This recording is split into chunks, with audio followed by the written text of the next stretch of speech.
homeowners in South Florence are feeling the effects of Debby after 19 inches of rain surrounds their home that is listed as a no flood zone. Yeah, News 13's Gabby Jonas joins us live at the family's home on South Brandy Circle with more on their property's condition. Gabby.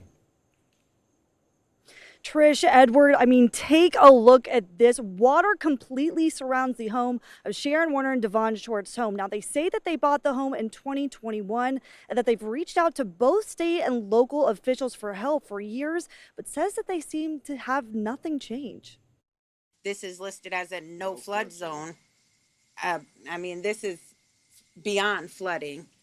Shannon Warner says since buying the home, her family has reached out to the SCDOT and the USDA for help after they've dealt with the flooding from a local pond for years. She says the USDA has only cleared one of the 4 drains surrounding the property, but Warner says that's made things worse. My children's dressers were ruined, their nightstands, they had the tall standing mirrors, they've been ruined.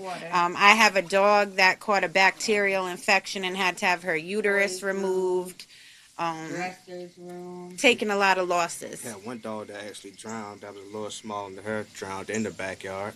News 13 spoke to the owner of the pond, Richard Coleman, where he says the issue is due to the clogged drains. When asked what the Florence County Council can do, Councilman Wayman Mumford says that it's beyond local government's control and needs to be handled by a state level. As water continues to rise, Warner hopes justice will come for her and her family. We lost thousands of dollars. That storm that came Monday, the water was so high it got into my Charger. It's a loss after loss after loss.